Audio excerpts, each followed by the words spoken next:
Olá! Enfim, nós chegamos nas terras altas da Escócia e a ideia é mostrar as ruínas de um antigo castelo e um lago extremamente fantasioso, extremamente mágico e com uma certa lenda nele. E no final do vídeo a gente vai comentar mais ou menos o que a gente achou dos lugares que a gente visitou.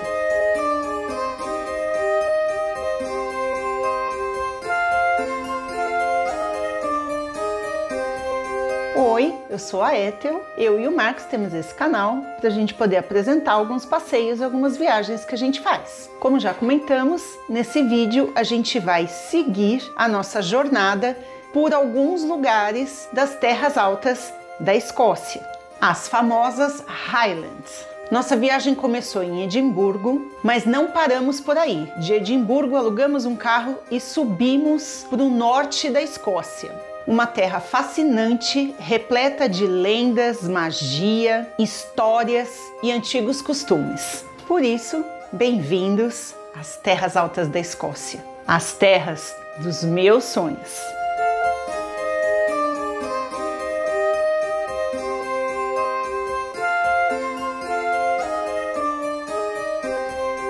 Nosso primeiro dia inteiro de viagem nas terras altas teve início na cidade de Inverness. Nos hospedamos na cidade e de carro nós fizemos nossas visitas. Então, na parte da manhã, nós vimos um belíssimo sítio arqueológico e um campo histórico com uma batalha lendária. Após esses dois pontos visitados na parte da manhã, nós fomos para a próxima parada, que seria as ruínas de um castelo. Este castelo, ele é repleto de histórias, conflitos e traições. Eu realmente achei muito difícil falar o nome desse castelo, mas eu vou tentar. O nome do castelo é Urquhart Castle, acho que é assim. O nome do castelo, ele vem lá do século VII, que seria uma mistura de palavras do irlandês e do escocês antigo. Em uma tradução livre, seria algo equivalente bosque. Então ali ele tinha o nome de bosque, mas eu tô deixando bem simplificado. Esse castelo, por definição, podemos dizer que ele é uma fortaleza ou uma fortificação que hoje se encontra em ruínas e ela está localizada à beira do famoso Lago Ness. Só isso já seria lindo demais e já nos bastaria. Mas sua história é longa e ela passa por vários donos. O castelo atual remonta ao século XIII, construído sobre um local que já existia uma fortificação anterior. Houve algumas escavações arqueológicas no início do século XX que encontraram pedras vidrificadas. Acho que é assim que eles denominam. Isso significa que esses objetos, eles foram submetidos a um calor intenso, algo típico das fortificações medievais antigas. Por isso que existe uma crença vinda dos historiadores de que já existia uma fortificação ali. Algumas fontes sugerem que o rei Guilherme I da Escócia, em 1165, teria construído um castelo. E isso seria algo equivalente a antes mesmo do que os estudiosos consideram e aceitam como a construção oficial ou verdadeira, que seria o castelo do século XIII. De qualquer forma, o castelo se tornou conhecido e importante quando seus domínios foram doados para uma famosa família escocesa. E essa família ganhou a sua ascensão durante o reinado de Alexandre I e Alexandre II da Escócia. Talvez pelo castelo estar localizado em Inverness, e Inverness por sua vez ser a capital das terras altas, ele era considerado um ponto altamente estratégico de dominância. Justamente por isso, houveram inúmeras invasões e investidas, principalmente por conta dos ingleses. Mas a história diz também que esse castelo não foi só sitiado por parte dos ingleses. Houve um momento em que o castelo ele foi sitiado pelos próprios escoceses, também pelo mesmo motivo. Nós estávamos com um castelo localizado na capital das Terras Altas e esse castelo era estratégico, tanto para os ingleses como para os clãs escoceses que queriam dominar a região. Lembra que eu comentei que o castelo ficava na capital das Terras Altas, então era um ponto estratégico. Tanto para os ingleses quanto para os clãs escoceses, quem dominasse esse castelo teria uma condição bem privilegiada na região. Para eu explicar um pouquinho ou contextualizar essa parte específica das investidas no castelo, tem uma certa licença poética, um certo grau de resumo aqui, vai acabar faltando informações mais detalhadas, mas para dar uma noção, um contexto, o castelo chegou a ser dominado pelos ingleses na primeira invasão de Eduardo I, em 1296. O registro dessa invasão foi considerado o primeiro registro histórico da existência desse castelo. Após essa invasão de Eduardo I, o castelo ele foi reconquistado, perdido posteriormente e reconquistado novamente. E nesse momento ele se tornou um castelo real. Isso porque houve o controle por parte de Robert de Bruce no castelo, no período em que ele já era rei, e fez com que o castelo tivesse uma importância por ele ser uma residência real. Foi nesse período que a edificação teve seu apogeu e expressivo na Guerra da Independência Escocesa, que foi lá no século XIV. Mais uma vez, para a gente tentar dar uma nova contextualizada, do período da invasão do Eduardo I até o controle e a dominação de Robert de Bruce é o período em que se passa o filme do Coração Valente. E nós comentamos sobre essa história quando nós visitamos lá o castelo de Stirling. Mas vamos lá, resumindo muito o assunto, já haviam povoamentos nos territórios escoceses, mesmo antes do território ser definido, considerado e denominado como Escócia. Mas sua unificação e o seu primeiro rei ocorreu por volta de 858, sob o comando da família MacAlpin. Pelo que nós entendemos, o reinado era baseado por hereditariedade e assim se deu até a morte de Alexandre III em 1286, deixando uma neta mulher e criança como herdeira da Escócia.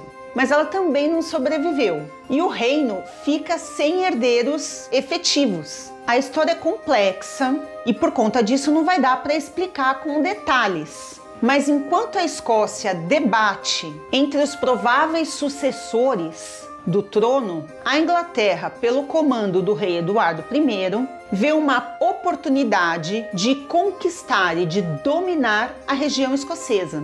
Afinal, o grande desejo do rei Eduardo I era a unificação da ilha onde ficava a Inglaterra. Ele, o rei Eduardo I, invade a Escócia em uma campanha bem sucedida até um determinado período, até um determinado momento. Ele sobe o território da Escócia lá para o norte, conquistando todos os castelos pelos quais ele passou, incluindo o castelo que nós estávamos visitando. Começa aí a tão famosa e tão conhecida Guerra da Independência da Escócia. E nesse caso específico a gente está falando de escoceses contra ingleses. Daí já dá para entender o quanto esse castelo era desejado e estimado, principalmente pelos ingleses. Não pela estima de sua riqueza e de sua beleza, mas porque ali o arsenal estaria mais perto dos conflitos que estavam efetivamente acontecendo no período. Como eles vieram do sul dominando o território escocês, o último território a ser conquistado pelos ingleses seria o norte. E eles estando ali naquele castelo que já era bem ao norte, eles chegariam mais perto nos demais conflitos que haveriam e que houveram. Esse castelo foi um dos 5 castelos que permaneceram sobre o domínio escocês nesse período da Guerra da Independência. Em 1342, o rei Davi II da Escócia passou o verão caçando nesse castelo, sendo o único rei que ficou hospedado nele, mesmo abrindo parênteses de que aquele castelo também já foi residência real de Robert de Bruce, mas teoricamente, pelo que a gente entendeu, ele não chegou a morar lá. É como se ele tivesse vários castelos disponíveis para uso. É mais ou menos isso. No século XV e XVI, o castelo foi atacado por um clã escocês, se eu não me engano, MacDonald de Ross. Inúmeras vezes ele atacou esse castelo.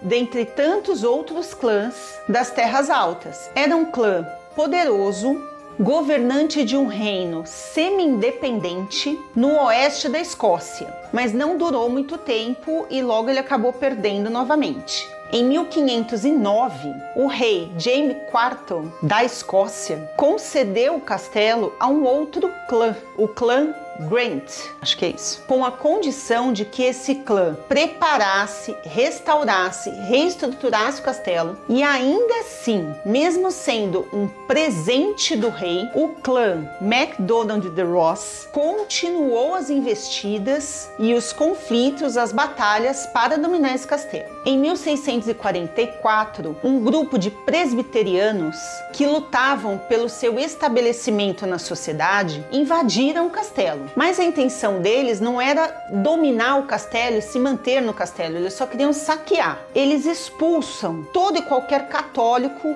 existente ali naquele castelo e vão embora. Embora o castelo permanecesse no clã Grant, ele não voltou a ser povoado, vamos considerar dessa maneira. Então ele permaneceu durante muitos anos vazio. Historicamente, a gente pode considerar que o castelo foi reformado, reconstruído e fortificado inúmeras vezes.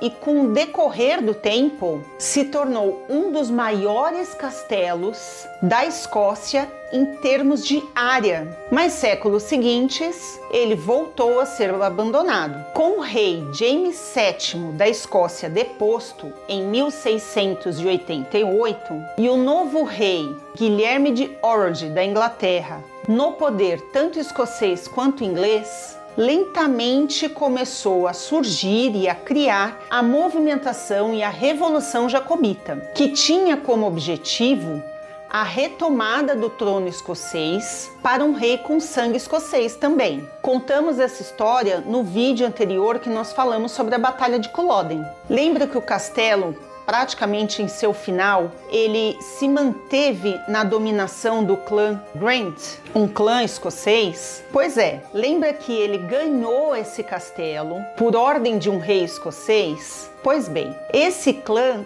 apoiou o Guilherme de Orange, que é um rei inglês, e usou o castelo como defesa para o combate no período da Revolução Jacobita. Quando seus soldados saíram do castelo entre 1690 e 1692, o castelo foi parcialmente destruído, justamente para evitar que toda aquela construção fosse usada pelos rebeldes, que seriam as forças jacobitas. Aí sim a gente pode considerar que o castelo permaneceu em ruínas até os dias de hoje. Dizem que moradores locais usaram as pedras desse castelo para construir suas próprias moradias. E não só as pedras, na verdade todo o material que ficou ali como ruínas e que dava para serem aproveitados, eles pegaram para fazer parte da construção de suas casas. Em 1911, o castelo voltou ao domínio e à governança dos escoceses. E posteriormente, uma instituição que faz preservações históricas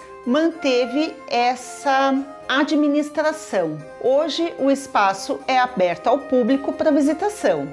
Ele é tido como um monumento protegido, principalmente por sua importância histórica. Ele é considerado um dos castelos mais visitados da Escócia, ficando atrás somente para o castelo de Stirling e para o castelo de Edimburgo. Reza a lenda que o governo inglês sugeriu a destruição deste castelo para o próprio dono, para garantir que aquela construção não fosse usada pelos inimigos escoceses. Essa sugestão veio com uma promessa de recebimento de uma espécie de uma indenização, que seria mais ou menos 2.000 libras. Esse dinheiro seria usado para a sua reconstrução num período futuro, quando fosse conveniente.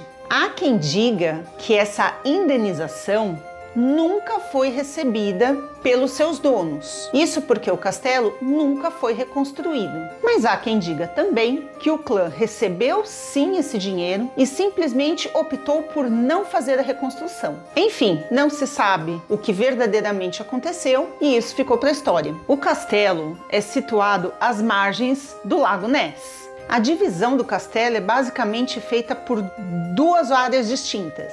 A parte norte abriga as estruturas mais preservadas nos dias de hoje, como a casa de entrada e a torre onde o clã ficava. E essa torre possui 5 andares. Já a parte sul está em um terreno mais elevado e tem os restos das construções mais antigas do castelo. Muitos castelos que visitamos até o momento, que eram considerados basicamente castelos em ruínas, tinham paredes definidas e você conseguia entender a distribuição dos cômodos. Esse castelo em especial tem poucos cômodos que dá pra gente saber e entender o que eram no seu período de construção funcional, o que nos ajudava para entender o significado de cada espaço eram as placas com determinadas gravuras, desenhos, ilustrando o que cada cômodo representava, vamos dizer assim. O espaço em um todo, ele tem um estacionamento bem grande e quando você entra, você já entra numa lojinha e num café. Ele tem uma salinha onde apresenta um vídeo, que a gente não pôde gravar, e quando acaba o vídeo você já é liberado para uma janela enorme aonde você vê a estrutura do castelo e dali para frente você pode ir pela porta e acompanhar o caminho até a chegada do castelo. Ali também tem um passeio de barco que você pode fazer,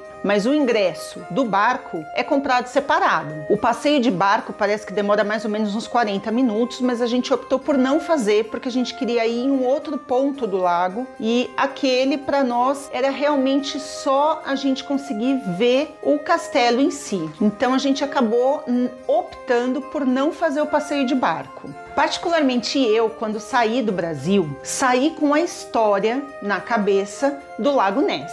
E já que estávamos no castelo que margeava esse lago, buscamos um lugar onde pudéssemos chegar até a margem do lago propriamente dito. Mas o acesso à água é bem restrito e como esse era um dos pontos de passeio que estavam na minha lista de interesse, eu realmente queria colocar os pés nesse lago. Eu queria chegar perto, eu queria pôr a mão, eu queria ter essa interação com o lago. Por isso a gente voltou para o carro e de lá a gente margeou o lago e no meio do caminho a gente encontrou uma lojinha que ficava bem de frente para o lago, onde tinha uma estátua do monstro do Lago Ness. Essa lojinha tinha um café, tinha propriamente a lojinha e alguns artigos de presentes. E claro, o que acabou me chamando a atenção foi a estátua do monstro do Lago Ness. E eu, como boa turista que sou, fui lá fazer aquela farofada e sim, tirar foto com o monstro. Eu não poderia deixar de fazer o papel de turista e fazer essa foto. Uma curiosidade sobre o monstro é que os escoceses denominam que o monstro é feminino e não masculino. Por isso, quando você fala com eles lá, é a Ness e não o Ness. Claro que como a gente parou ali, a gente acabou entrando na lojinha e logo a gente perguntou para a atendente se tinha algum lugar que a gente conseguia acesso ao lago. Ela nos indicou um caminho, era um pier que ficava relativamente próximo a essa loja, mas tinha também uma espécie de uma prainha, um pedacinho onde você podia andar próximo do lago. Agora você deve estar me perguntando, para quê? Porque eu queria pôr o meu pezinho na água congelada ou na água de degelo para poder sentir aquela petrificação nos meus ossos. Eu acho que foi isso. Se eu sou louca, talvez eu seja. Mas o fato é que realmente esse era um sonho que eu tinha. E quando a gente chegou lá, o Marcos olhou e falou, então, eu quero ver agora você tirar o seu sapato e você pôr o seu pé aí. Porque você disse que queria vir aqui, você queria pôr o pé, agora você vai pôr. E lá fui eu. Eu pus meu pezinho e congelou. Dá pra não escorregar, hein? Pior que tão lindo isso aqui. Ai, Deus, meu pé tá gelado. Todo mundo viu? eu não vou fazer de novo.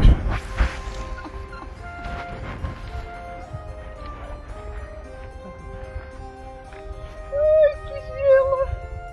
No geral, o lago tem uma forma estreita e alongada, formato típico de um lago formado por uma falha geológica. O lago tem aproximadamente 37 quilômetros de comprimento e um pouco mais de 1,5 km de largura. O Lago Ness é considerado o maior lago em volume de água na Escócia, não pelo seu tamanho, mas pela quantidade de água. Isso por conta de sua profundidade. Ele tem aproximadamente 230 metros de profundidade, e isso faz com que tenha muita água em relação a outros rios que são até mais compridos ou maiores do que esse lago.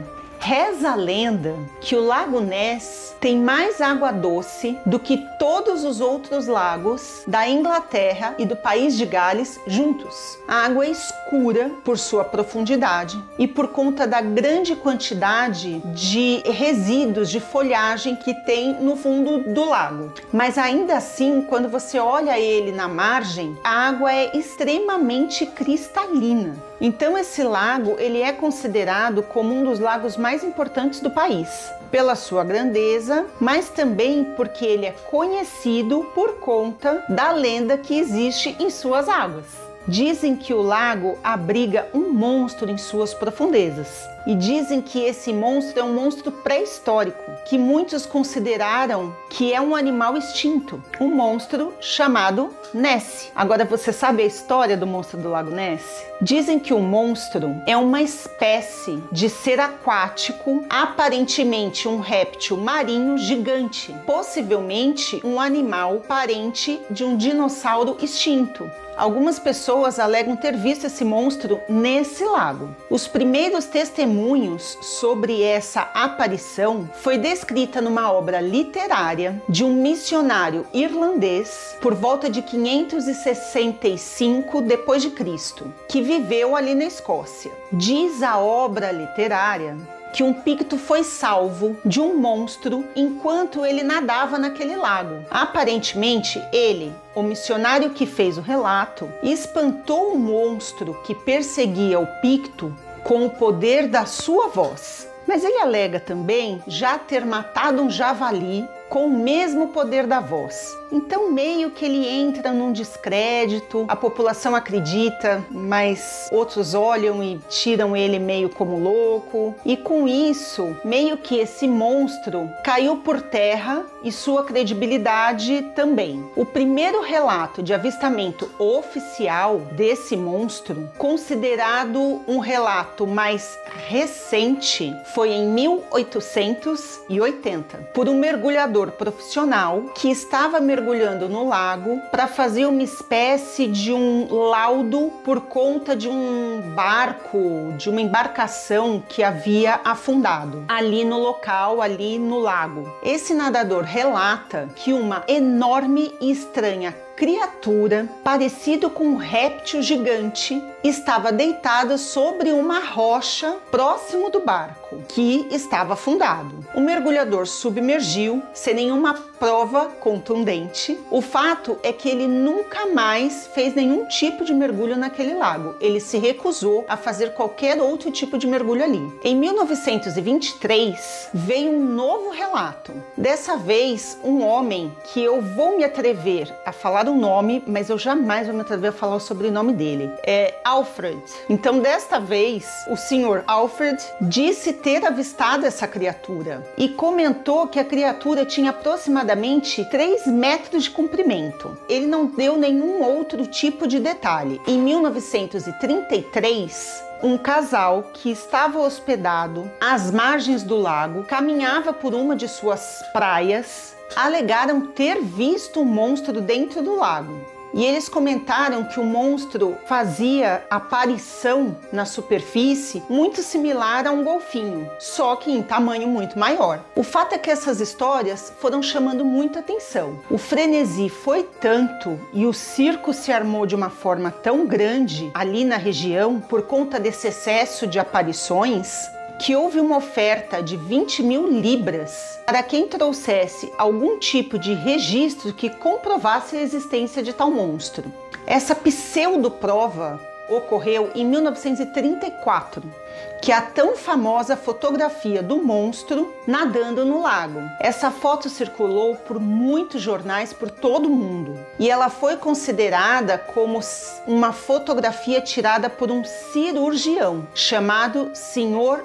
Wilson. Em 1994, o repórter freelance que fez a primeira publicação dessa foto confessou ter falsificado a fotografia e, consequentemente, a história, em busca de um furo jornalístico que era o que ele queria para poder aumentar as suas opções de emprego. Em 2007, Gordon Holmes, um técnico de laboratório, diz ter filmado a criatura com cerca de 45 pés de comprimento, em movimento na água. O vídeo foi estudado por biólogos. Eles consideraram que aquelas filmagens eram filmagens originais e que não tinha nenhum tipo de manuseio para ludibriar a filmagem, mas alegaram não conseguir identificar que tipo de animal que existia naquela imagem. O vídeo é tão famoso que ele foi transmitido na BBC da Escócia no mesmo ano em que ele foi filmado. Tudo isso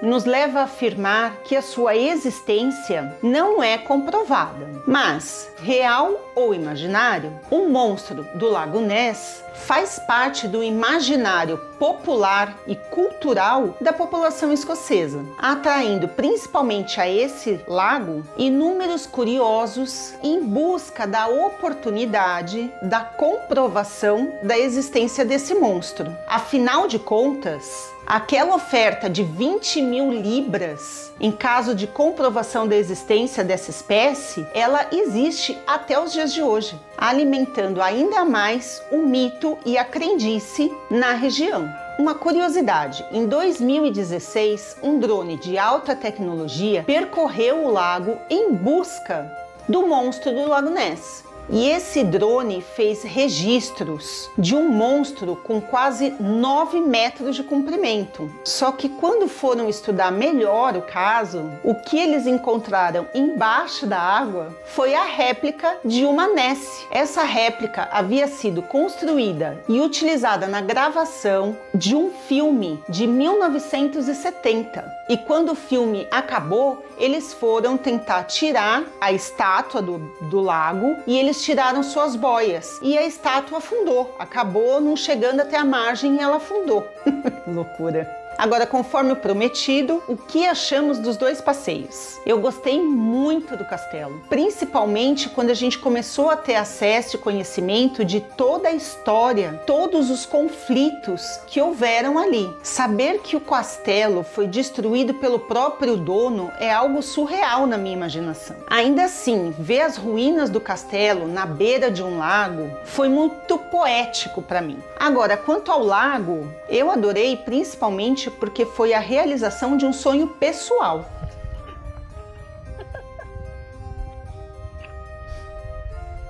Tá quentinho, gostoso aí agora? Não, tá gelado pra caramba. Quem se meteu a falar que ia fazer isso? Pode me dizer? Por quê? Por quê? Por quê? Achou bonitinho. Agora o pé tá congelado. Mas se você é o tipo de pessoa que gosta de agitação, talvez ali não seja para você, porque é um lago parado, com vegetação em volta, então é uma paisagem muito bonita. Se você for um amante de fotografia, certamente você vai gostar de estar ali, mas é um lugar que não tem grande movimento e agitação, pelo menos no período do ano em que nós fomos. Nós fomos na primavera, ainda não era um período no qual a agitação maior europeia acontece, né? Que ela acontece mais no verão, aonde a gente sabe que eles aproveitam muito lagos, campos e tudo mais. A gente viu que já tinha muita movimentação em trilhas, em montanhas, mas ali no lago não tinha nada. Eu gostei. Mas é isso. Eu espero que gostem da nossa narrativa, a forma com a qual a gente conta. Eu espero que você goste dos passeios e dos lugares pelos quais a gente caminhou na Escócia. Espero que você sinta